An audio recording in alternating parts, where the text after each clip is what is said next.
Welcome to Random But Memorable, a podcast from 1Password. I'm Roo, head of password manager development. I'm Matt Davey, 1Password's Chief Experience Officer. I'm Sarah, one of the founders at 1Password.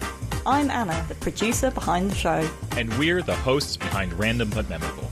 Together, we offer up bi-weekly security advice, interview special guests from the cybersecurity community, and round up the latest security news in Watchtower Weekly. Plus, we may even play a silly security game or two. So sit back and enjoy the show.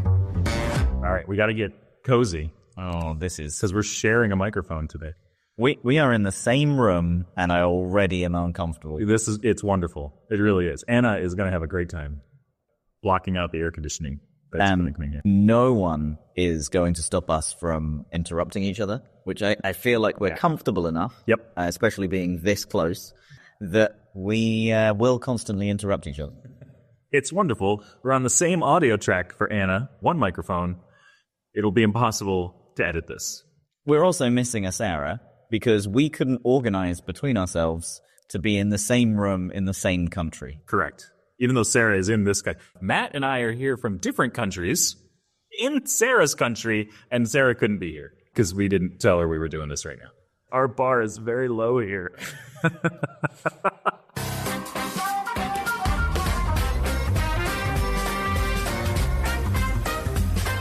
Before we get into the show today, I wanted to mention the guest we have joining us a little later on, as I'll be chatting with Vivek from SquareX. Vivek is the founder of SquareX, the browser-native security product that is focused on detecting and mitigating web attacks. So if that sounds like your kind of thing, do stick around, as I'll be chatting with him a little later on in the show. Right, let's jump into some Watchtower Weekly. This is where we report on some recent news headlines and discuss them in more detail. So first up, we have a story from the Register, which is DeepSeek exposed internal database containing chat histories and sensitive data.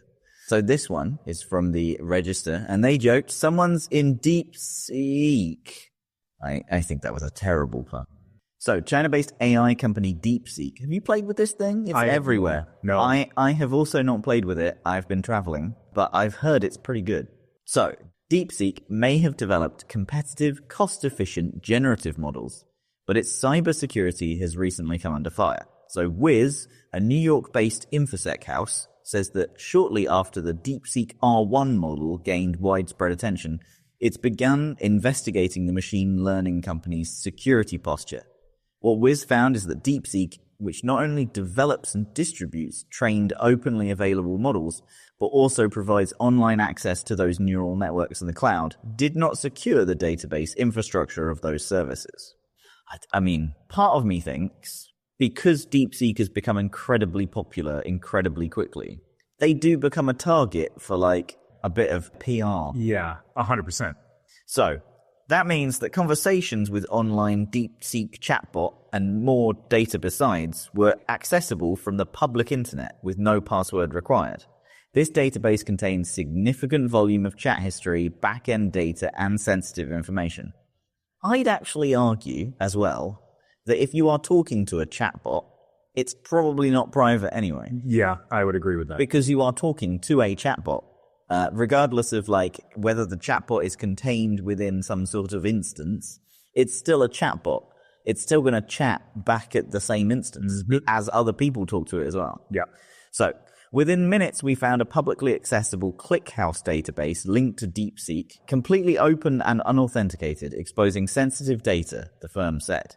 This database contained a significant volume of chat history, back-end data, and sensitive information, including log streams, API secrets, and operational details. To make matters worse, Wiz said the exposure allowed for full control of the database and potential privilege escalation within the DeepSeek environment without any authentication or barrier to external access. Yeah, that sounds right. That's pretty bad.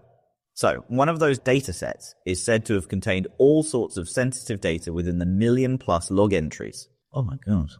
According to Wiz, this included timestamps, references to API endpoints, people's plain text chat history, API keys, backend details, and operational metadata, amongst other things.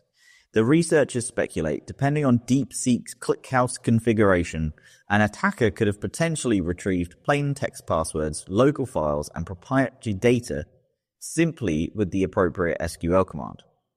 So a cloud security researcher at Wiz said on the matter, the rapid adoption of AI services without corresponding security is inherently risky. While much of the attention around AI security is focused on futuristic threats, the real danger comes from basic risks, like accidentally exposing external databases. Protecting customer data must remain the top priority for security teams, and it is crucial that security teams work closely with AI engineers to safeguard data and prevent exposure. So, according to Wiz, DeepSeek promptly fixed the issue when informed about it. Its privacy policy for its online services makes it clear it logs and stores full usage information on its servers in China. The Android and iOS app is not available in Italy after the Euro nation's data protection watchdog started asking pointed questions about the use of people's personal data. Ireland is also said to be investigating. It came out of nowhere so fast, there's no way that they didn't cut a bunch of corners in order to get here. So I'm not at all surprised by any of this. I'm not surprised at all. I also think if you are one of the early adopters that grabs these things as soon as they're popular, really you have to think about, okay, there is sensitive data in AI and that type of thing. You have to use everything with risk, but I do think you have to use extra careful precautions on things that you literally just picked up from the internet and that have literally just come out. Yep. All right. Our next story comes from Forbes.com, introducing GhostGPT, the new cybercrime AI used by hackers.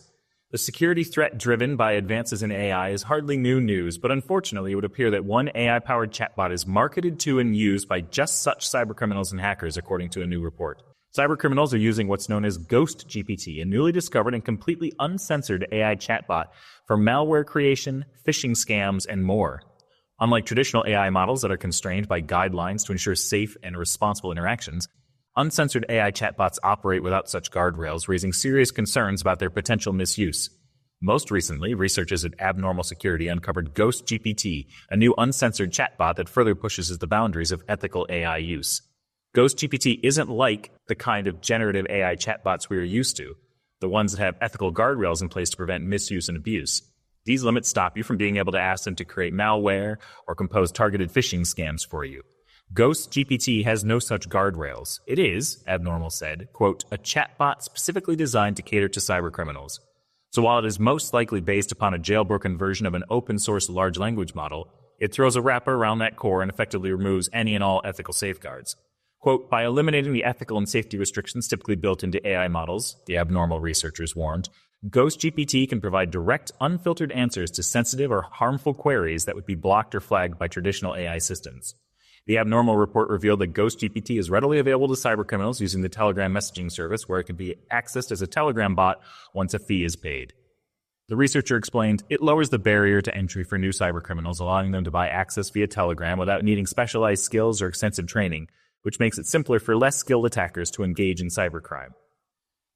Yeah, I think that this is not necessarily surprising because we've talked about how AI can help cybercriminals do their job better, but to see one called out explicitly is really interesting. I actually don't think this is a new story at all. Yes, it exists, but the things that it is creating, this is essentially a chatbot that has been trained to create phishing attacks. Hey, make me an email that looks like PayPal. I feel like cybercriminals have been able to do this for a long time, just because it's an AI that now has replaced a Fiverr thing that you used to get someone to create you an email that looks like PayPal. One of the things that I'm interested in, I've seen it on Reddit and that type of thing, is essentially what some people have done is create joke packs. And those joke packs are actually used for phishing and really quite complex phishing attacks and all sorts. And this is very, very similar. These packs and these toolkits are really widely available now. Yeah, that's very true. You're right. It's not necessarily that this is anything new. Certainly the outcomes are not new. I do think it does lower a bar of entry, but... Well, just on that, I think the highest bar here is the fact that you have to pay for it. It's a Telegram bot that, once a fee is paid. Yeah, that's true. I wonder how much that fee is. And I don't wonder so much that I would go look it up, though. £12 on a sandwich. Right. This next one is Gilmore Girls fans nabbed as Eurocops dismantle 2 major cybercrime forums. I did not expect the Gilmore Girls to make a appearance in this. Are you a Gilmore Girls fan? Absolutely. Yes. I've never seen it. What? Yep. But you basically live in the Gilmore Girls. I know. I've never seen it. Right. I think you've got some traveling come up. Oh, you're driving. It's probably not safe to watch the Gilmore Girls while you're driving, but like, I feel like I could do that. And the reason why is because I've seen it so many times.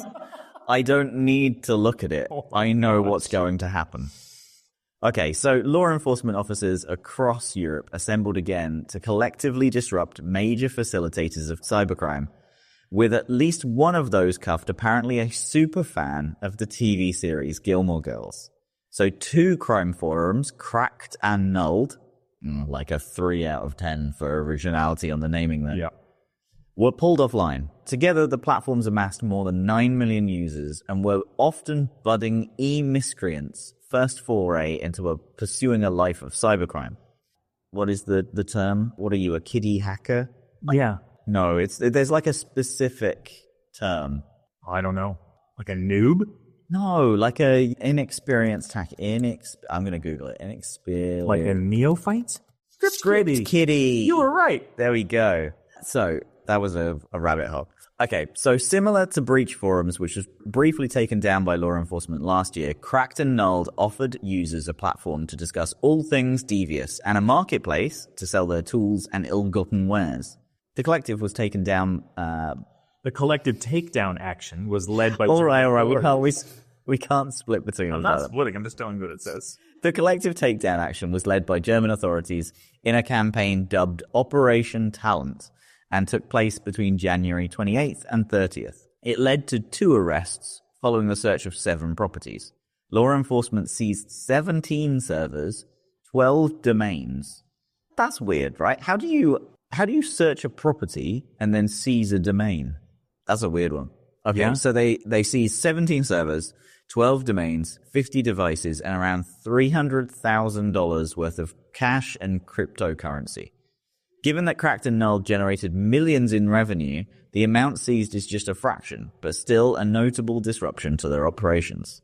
Lucas Sohn, a 29-year-old Argentinian, was the only suspect named.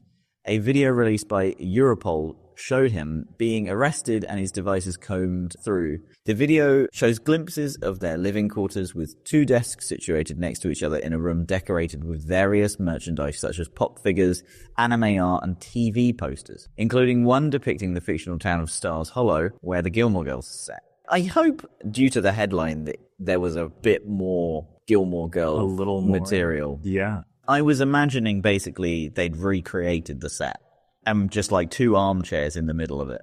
So, according to the Justice Department, Sohn is also linked to the administration of Nulled, a platform used to sell login credentials, stolen identity documents, and various tools used for cybercrime and fraud. The platform has been in operation since 2016, has 5 million registered users, and is estimated to generate $1 million in annual revenue. The Justice Department said Cracked had been on the scene since 2018 and raked in $4 million in the process. Its primary offering was a marketplace that offered access to stolen credentials, hacking tools, and servers to host malware and stolen data. You leaned in like you were going to say something. No, I'm just being ready to say something. Okay. So, it added that around 17 million people from the US were victimized by the activity that took place on Cracked, citing a specific case from New York where a woman was cyber-stalked. The alleged criminal behind this campaign used a product advertised on Cracked that purportedly offered access to billions of leaked websites, allowing users to search for stolen login credentials, including that New York woman's. Are you surprised in any of this, including the Gilmore Girls aspect? I feel like this was a little light on Gilmore Girls content. Like, was this New York woman's named Lorelai? Like, what are we doing here? Like, where's the Gilmore Girls tie-in? They had a poster. This one poster. One poster, and it's bringing the good name of the Gilmore Girls into the pit of cybercrime. This is a bit of a stretch. That's all I can say. I'm glad that a couple of websites are taken down and some bad people are off the internet. That's good. And with that, I think we can move on to my chat with Vivek from SquareX. I remember Vivek offering some great advice during this discussion on how we can easily find and eliminate browser security risks. We also cover how the browser landscape has changed in recent years and how SquareX can help to detect and mitigate some of these new web attacks. So let's not waste any more time and drop it in here. On the show today, I'm delighted to be joined by Vivek Ramachandran. Vivek is a security researcher, book author, and serial entrepreneur with over 2 decades of experience in offensive cybersecurity. He is the founder of SquareX, a browser-native security product focused on detecting, mitigating, and threat hunting web attacks. Vivek, I'm looking forward to diving into how we can easily find and eliminate browser security risks with you today, and a huge welcome to the show. Thanks so much, Mike. I'm super excited and looking forward to our conversation. Yeah. Can you start off by telling the listeners a little bit about yourself and your journey in the field of cybersecurity? So 25 years is difficult to summarize, but I'll try my best. So I fell in love in cybersecurity literally 25 years back, and this was the time when those DDoS attacks were happening on Yahoo and Alta Vista. And I suddenly heard that, this German hacker going by the name of Mixter had created this attack tool called Tribal Flood Network, and that is what was getting used. I downloaded it, opened it up, understood nothing. And that is really where I got super fascinated with, exactly how would something like this even work. Started learning, C programming, assembly, and all of that. Eventually went into a university, started once again, trying to build my own attack tools and whatnot. And then was very lucky that I was able to join Cisco Systems fairly early. And I was able to work in their layer 2 security team as a programmer, doing a lot of very deep tech features. But soon I realized I was great at breaking security rather than making it. And that's when I completely pivoted my career, discovered a bunch of zero-day attacks, the Cafe Latte attack, which is in wireless systems, spoke at DEF CON and Black Hat many years. And eventually I figured the only way for me to keep doing research is if I quit everything and probably started teaching and made some money on the side. So as crazy as it sounds, 15 years back, that's how I started. Eventually, that grew into me creating a wireless monitoring product, which primarily I was selling to the DoD. And then post that, I did another company called Pentester Academy, which was red-blue teaming exercises in the cloud, which was acquired as well. And now SquareX is my most recent obsession. Truly serial entrepreneur, all over the place. That's just set them up, knock them down kind of approach. So, okay, SquareX is the latest. May not be long for this world before you move on to the next one. So let's strike while the iron's hot. It's a browser-native security solution. So what does that mean? Yeah. What's the problem that you're solving? Yeah. So if you look at the enterprise today, employees are spending over 90% of their time in the web browser. Almost all SaaS applications, everything that they do is literally running via the browser. And this is really where attackers are also targeting employees when they're on their browsers on, third-party websites, social media, whatnot. Now, for a very long time, SASE, SSE, secure web gateways were trying to go ahead and detect these attacks in the cloud and filter all of that traffic. Now, we feel there's a pivotal moment where, unfortunately, attackers are very easily able to bypass it. And the only way that you can go about now detecting these client-side web attacks is by having something running natively in the browser itself. So, of course, natively in the browser, would have to mean would Google have to integrate us? And that's a very high bar. So that's really where, Chrome, Firefox, Safari, so many different browsers, so much of heterogeneity over there. So SquareX really runs as a browser extension. And that browser extension is, looking at DOM events, browser events, user interactivity, and then detecting attacks which it can block or isolate. And that's really what we are building. And that's the reason we call ourselves browser native and a browser first-class citizen. Yeah, the browser extension APIs have really become so rich, especially with Safari adopting the same methodologies as Google and Firefox. Yes, indeed. It's really made a big difference. So I have to imagine you can build a pretty rich product in that space. Yes. And one of the things we also did was go ahead and use WebAssembly in a very big way. So we used Rust compiled into WebAssembly, and that's really where a lot of the machine learning and all of those algorithms are running literally in the browser itself at super fast speeds.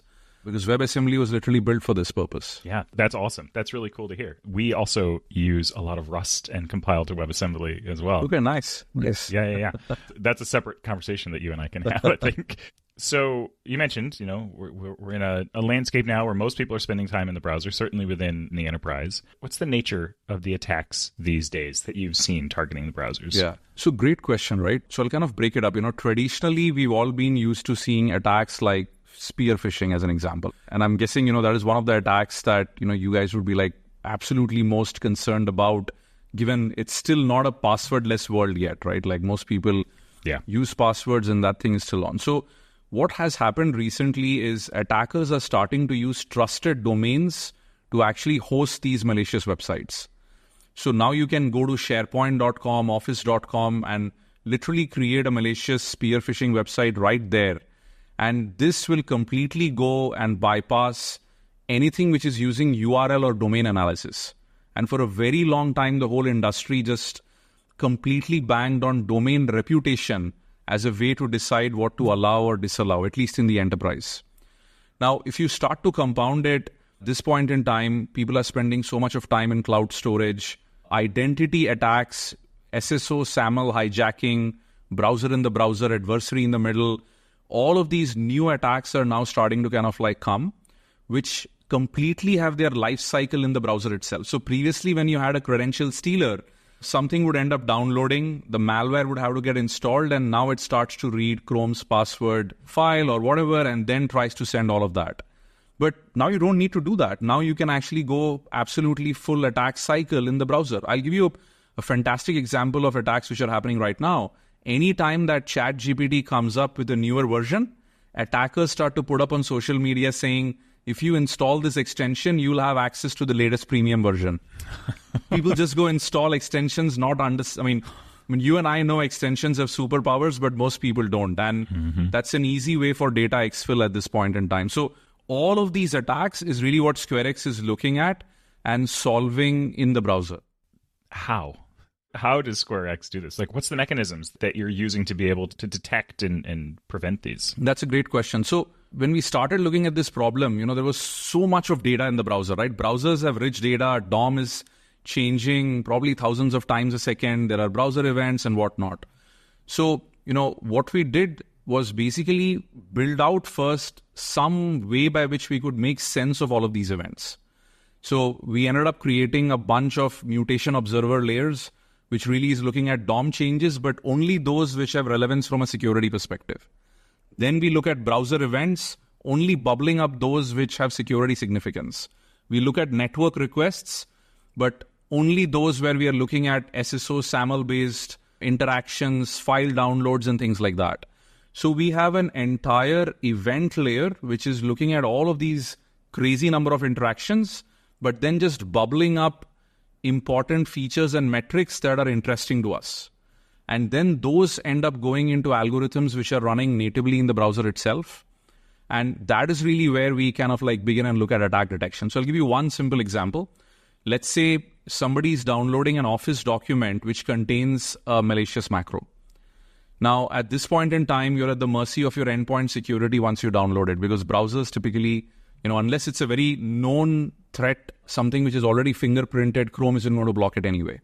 So with SquareX, here is what happens. Everything we do is in-browser privacy safe. So when that Office file is starting to get downloaded, we actually keep it in browser memory, almost create a lightweight file system. And then we extract the macro from that Office document and actually run macro analysis right there. And the moment we figure out there are suspicious functions and all of that, then we can go about warn the user and actually isolate that using file isolation in the cloud, which we built out as well. Wow. That's incredible. That's a lot of processing to be doing in the browser, and especially with the single-threaded nature of browser extensions. Like that's quite a bit to do all in one go. Okay, I want to go back in time just a little bit. You've contributed to some research that's exposed vulnerabilities in Outlook, in Gmail. Yeah. Can you walk us through some of those findings and the implications of them? So, the way we stumbled upon this is when we were looking at exactly this, like an in-browser file analyzer. we started going and downloading arbitrary files from all locations, seeing if our detector was able to detect it. And then all of a sudden, my team said, hey, why not just check if webmail scanners are actually scanning Office documents and Excel files and all that really well. So then the team ended up sending known malicious Office documents to Office 365, Google Workspace, Apple Mail. And you won't believe, Mike, we were so surprised to actually go about seeing that all of those mails were just getting delivered. And some were very unbelievable. And this is the most unbelievable one. You could actually take an existing malware, which is on every threat feed, and it's actually an Excel document with a malicious macro doing a download and execute. And all you had to do was change the metadata of the author name, and it would bypass, which meant all these, as crazy as it sounds, all these platforms were doing was literally just hash comparisons. That's wild. Yeah. So, this is fascinating. So wait, how long ago was this that you discovered all this? This was barely actually 5 to 6 months, not even 5 to 6 months. And many of these vulnerabilities still exist even today. Like literally, I could show you a live example of an Office document with a malicious macro, which even VirusTotal would say there is a problem with, and would absolutely go through Gmail, Office 365 and all. And what I suspect is, see, what tends to happen is these mail providers are getting millions of these documents probably every second, right? Yeah. There's only so much cloud processing power that they can throw on each of these documents before it starts to become prohibitively expensive. Because look, I'm guessing, they would have to create an isolation pod because they can't mix documents from multiple people and analyze it on the same system. So some isolation container, something going on, and all of this is expensive to run at scale. And this is really where we felt like a lot of this processing done on the endpoint in the browser is way more scalable than trying to do this, for millions of users at the same time in the cloud. Yeah, for sure. Huh. Wow. Okay. That's fascinating. Why do you think mail providers haven't pushed for the types of protections and scanning down to the client level yet? So I think multiple possibilities. One is, of course, the sheer amount of processing power required if you had to go through millions of documents like we just discussed. The second interesting thing is, not just mail providers, by the way, but even instant messengers, WhatsApp, web, Telegram, and all of these. So I think many of them, what they try to do is peer-to-peer encryption. And when you try to do P2P, the big issue is then you yourself can't analyze what's really happening in between. So WhatsApp, web, and Telegram and all of these are fantastic ways to send malware because it just reaches the other user with nothing ever happening on the network because there's no safeguard possible.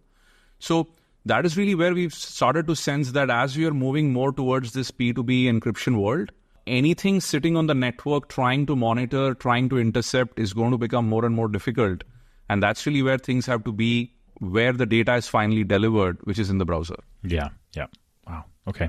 All right. So despite pretty massive investments in security solutions like secure web gateways and SASE, we're still seeing nation-state attackers that are evading detection. Can you talk about some of the new attack techniques that you've observed? Yeah. So, we did a DEF CON main stage talk where we actually talked about 21 architectural vulnerabilities in SASE, SSE secure web gateways, which are unfixable even to date. And this is the biggest vendors, right? I was in touch with the vendors. We even coordinated the release. Now, what is the real problem? The problem is all of these secure web gateways came at a time when just monitoring SSL traffic was a win. I mean, you remember 10 years back when the world was moving from HTTP to HTTPS, right? Maybe 14 years back, I guess. Yeah. And fortunately for them at that point in time, you could look at network traffic and infer application layer attacks because all you were looking was simple HTML, CSS, and JavaScript.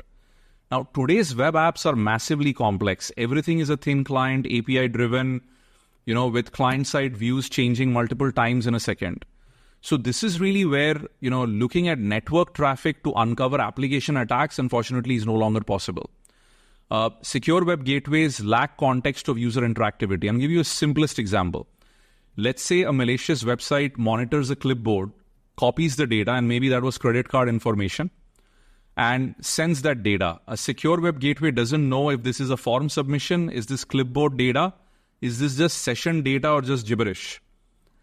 So without context of data source, data origin, there's absolutely no way that you can apply any sensible policies on a network device. Yeah. Right? Another example is a drive-by download. You are just on a site, a download just triggers. Like, how does a swig know that this was not a user clicking and downloading versus just something downloading asynchronously? I mean, I could go on and on, but fundamentally the problem really is without understanding of what's really happening on the user's browser, without having that data, you are essentially blind to state. And if you don't know the state of the application, state of each of the windows, there's no way that you can uncover modern application layer attacks. Yeah. I want to go back to AI for just a minute. You talked about this attack where people get offered browser extensions to access the latest premium features. Like, how do people avoid falling victim to these pretty cleverly disguised attacks? And certainly where there's not an understanding of, as you said, like the level of power that comes with a browser extension. I think, unfortunately what's happening is, I think we are reaching that stage in technology where tech is so complex that, forget the average user, even an average technical user may not be fully able to understand what's really going on, right? You and I know browser extensions in and out, but if you even talk to a really good technical person, they might not understand what superpowers an extension would have. Yeah. So with AI, what I'm starting to see is things are compounding because even like in the pre-LLM era, we were still relying on our senses to decide what is fake and what is real. So compounding, deep fakes, there's absolutely no way now that you can look at something and say, is this something created by a human being or an AI? So scams are going to be a lot better.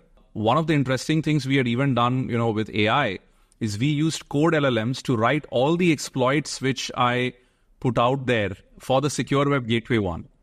And the key assertion I was trying to make is attackers can now come up with proof of concepts way faster than enterprise security products can come up with patches, which they have to test before deploying, right? While an attacker can deploy a POC every second, he doesn't care. He only has to win once. Yeah. So I think it is going to get worse before it gets better. Yeah. How do you see the future of browser security evolving then over the next few years? And what role does SquareX play in all of this? Yeah. So that's a great question. So I actually feel what's going to happen is the browser has to get more intelligent because if you think about it, that is the access device to everything. And that is really where we almost see browser security evolve to become a security assistant to the user. It's only in the browser that you're viewing the web exactly how the user is viewing. Right. You literally have sitting on the shoulder view of what the user is doing, viewing how websites are getting presented to them. And my assertion is that the best way that any security product sitting in the browser can grow is almost start to become AI security assistant to start solving any problem which the user would kind of encounter while he's working on the web. And that is really how we are also thinking about growing SquareX is, hey, grow with the user's need to be able to differentiate all of these attacks, whether AI or non-AI related, be almost like an AI security agent for the user. Yeah, that's really smart. A really natural evolution, I think, when you consider, as you said, that, the browser is how people experience the web, and it's literally the translation layer between what's out there and what people are experiencing. Okay, let's bring us home. Where can listeners go to find out more about you or about SquareX? So I think for SquareX, sqrx.com. I had to go through a lot of pains to get that 4-letter domain, as you can imagine. I bet. That's a story in itself. And, for me, I'm on LinkedIn, Vivek Ramachandran, and on Twitter, Viv Ramac, Vivramac. I tend to post a lot more than I should on social media. So, yeah, if you want to get abreast with whatever latest updates that SquareX or me is doing, I think our LinkedIn or SquareX's website is the best place. That's awesome.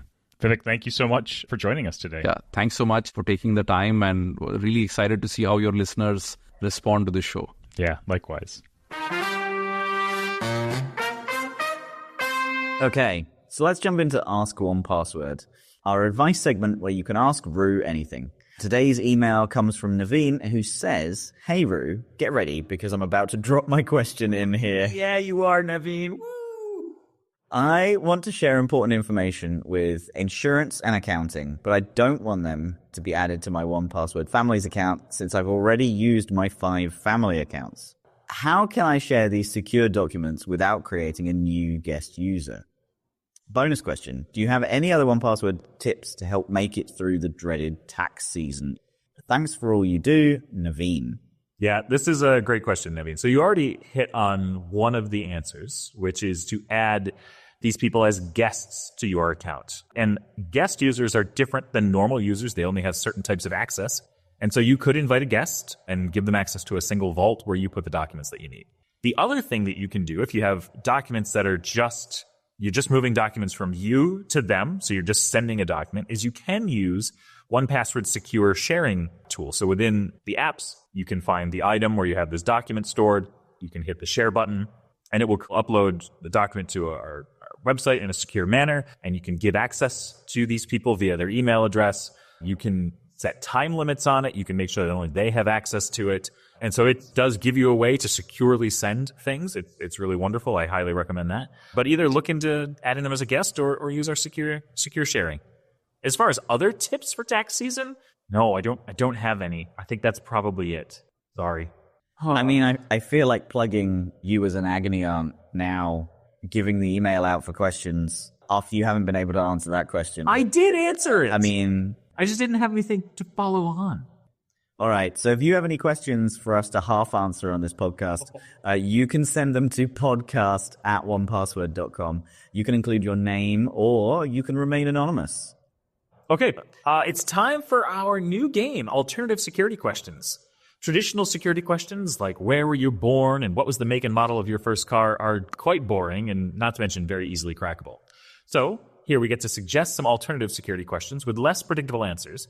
Contestants, this week just Matt, will create fake answers to obscure questions, trying to outwit me by occasionally slipping in real answers unnoticed. As the host, I will award points for my favorite answer based on comedy or creativity. I must also try to detect if any of the answers were real or not. We play 3 rounds and answer 3 alternate security questions.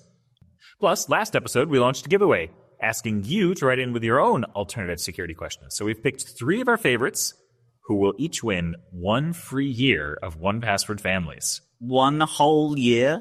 Amazing.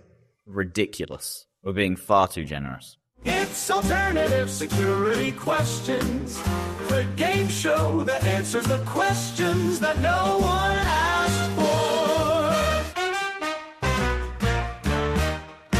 So, Steve wrote in a question for us and said, what 2 foods would you combine and eat together if nobody was looking?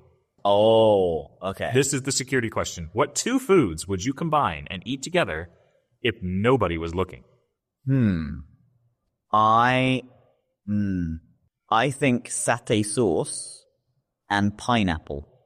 That's like a peanut sauce. Yeah. And pineapple. Okay.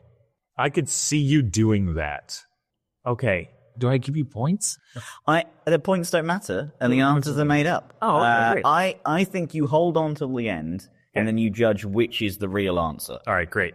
That sounds good. Okay, cool. Michael wrote in a question for us and said, what's your favorite body of water? Oh, instantly, slushy puddles. We're in Canada. No. And basically, the entirety of Canada at the moment is a slushy puddle. That's awful. Yeah, like a really muddy one. There was also like a restaurant that was like sweeping something that had happened on their floor, like out into the slush as well this morning. It was like half frozen. That, adds to how good the body of water is, I think. Okay. That's an awful answer. Carrie wrote in and said, what's the worst advice you've ever been given? That's a security question? That's like a paragraph for an answer. Okay. I'm going to have to look this one up. I keep documents on quotes and people. Oh, the worst advice that I've been given. Here we go. Oh, I don't know. What is terrible advice? Let's Google some of this to make it easier. What's some widely accepted bad advice? Never quit. Push through the pain. These are terrible. Oh, that's a good one. So when a job interviewer asks where you see yourself in 5 years, don't say your job. That is a terrible piece of advice. I think that comes across very weirdly. I think I'd say that's the worst advice I've ever been given. Where do you see yourself in 5 years? Having your job. Yikes. Okay, so I guess the question is, one, I'm going to need points for each three of these. Yes. But also you have to guess which one is real. Okay, so satay and pineapple, that's 5,000 points. Definitely real. 100% real. Yeah, I can see. I'd also eat both of those things on a pizza. Oh, I can see. Yes, yeah, that's probably delicious. Maybe with a little like bacon as well. Oh, that sounds so good. Okay. Favorite body of water, a slushy puddle, is a terrible answer, so no points given. And also, there's no way that that's a real answer. The worst advice you've ever been given, telling an interviewer that in 5 years you see yourself having their job, that is great bad advice. That ranks highly on a list of terrible advice. So 10 points for that one. Also, that one is real. So your favorite body of water is not a slushy puddle. I mean, the third one definitely isn't real because I've never been given that advice. And you saw me Google it. I thought that we'd edit that part out. Okay, great. Your favorite body of water is a slushy puddle? No. My favorite body of water is definitely not a slushy puddle. Then that's stuff. My own body is made of water, and I think that is definitely my favorite body made of mostly water. This is... Well, there you have it. Another round of alternative security questions. And congratulations to those 3 giveaway winners. We will be in touch very soon to award your free year of 1Password. If you really want to win, appealing to Roo's ego seems to work great as well. Yes, that will work every time. Yes. Also, my birthday is coming up pretty soon. We'll put my Amazon wish list in the show notes. Is it your birthday month? It is my birthday month, as a matter of fact. You wouldn't know it, but it is. Oh, my God. Well, this has been a delightfully unhinged episode. I think the weirdest thing is doing this in front of a computer has an element of like, I'm being an idiot, but no one can see me. Looking at you in the eyes and being less than a meter away from your mouth is very odd. We're sharing a microphone. We're sharing air. It's really awkward. It's really rough. The thing I like to think is, can you imagine if Sarah was also here and we're in this very professional, like high production office and the 3 of us are sitting and leaning into each other almost like a first date? Oh, yep. I think we saved Sarah a little bit there. I think we did too. Well, there's nothing left to say, but love you, Matt. Please don't look me in the eyes and say that. I'll never break eye contact. Oh, love you too. Bye. Bye-bye. We have 29 minutes and 50 seconds. This is not an episode. No, because we're going to drop in the interview. It'll be great. It takes us an hour to record usually. Yeah, I know. Okay. That's how uncomfortable we were. We didn't want to be near each other. All right, we got to take a picture of our setup. Oh, get the microphone. Oh, yeah, that's better.